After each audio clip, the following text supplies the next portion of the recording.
ഇടുക്കി അടിമാലിയിൽ 2 കിലോ കഞ്ചാവുമായി 19കാരൻ പിടിയിൽ. രാജാക്കാട് സ്വദേശി അഭിനന്ദാണ് എക്സൈസിന്റെ പിടിയിലായത്. കഞ്ചാവ് കടത്താൻ ഉപയോഗിച്ച സ്കൂട്ടറും കസ്റ്റഡിയിലെടുത്തു. ജോസിൽ സെബാസ്റ്റ്യൻ വാർത്തയുടെ കൂടുതൽ വിവരങ്ങളുമായി ചേരുന്നുണ്ട്. ജോസിൽ, 2 കിലോ കഞ്ചാവാണ് 19 വയസ്സുകാരനിൽ നിന്ന് പിടിച്ചെടുത്തിട്ടുള്ളത്. കൂടുതൽ പേർ ഈ വിഷയവുമായി ബന്ധപ്പെട്ട് ഈ കേസുമായി ബന്ധപ്പെട്ടുണ്ട് എന്ന് പോലീസ് ഇപ്പോൾ സംശയിക്കുന്നുണ്ടോ? ഈ മറ്റു തുടർ നടപടികൾ, നിയമ നടപടികൾ എങ്ങനെ മുന്നോട്ട് പോകുന്നു?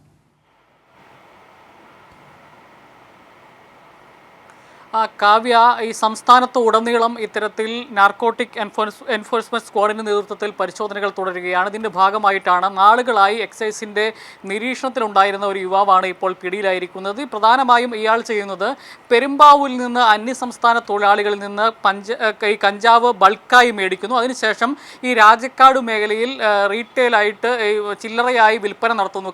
കഞ്ചാവ് ആവശ്യക്കാർക്കിടയിൽ വിൽപ്പന നടത്തിക്കൊണ്ടിരിക്കുന്നു ഈ 19കാരൻ എന്നുള്ളൊരു വിവരം നേരത്തെ തന്നെ എക്സൈസ് ലഭിച്ചിരുന്നു. ഇതിന്റെ അടിസ്ഥാനത്തിലാണ് പെരുമ്പാവൂരിൽ നിന്ന് ഈ കഞ്ചാവ് പൊതി മേടിച്ചതിന് ശേഷം 2 കിലോയിലധികം വരുന്ന 2.05 കിലോഗ്രാം കഞ്ചാവുമായിട്ടാണ് ഇയാൾ പിടിയിലായത്.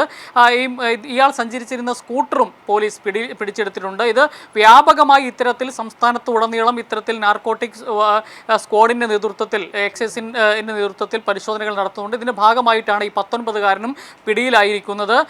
ഏതായാലും ഈ പ്രദേശങ്ങളിൽ വ്യാപകമായ കഞ്ചാവ് വിൽപ്പന മുൻകാലങ്ങളിലും ഇയാൾ നടത്തിയിരുന്നു എന്നുള്ളതാണ് എക്സൈസ് സ്ഥിരീകരിക്കുന്നത്. കാവ്യ, ശരി. ജോസിൽ സെബാസ്റ്റ്യൻ ആണ് ഇടുക്കിയിൽ നിന്നും വിവരങ്ങൾ നൽകിയത്. 2 കിലോ കഞ്ചാവാണ് ഈ പ്രതിയിൽ നിന്നും നാളുകളായി എക്സൈസിന്റെ നിരീക്ഷണത്തിലുള്ള 19കാരനിൽ നിന്നും പിടിച്ചെടുത്തിരിക്കുന്നത്.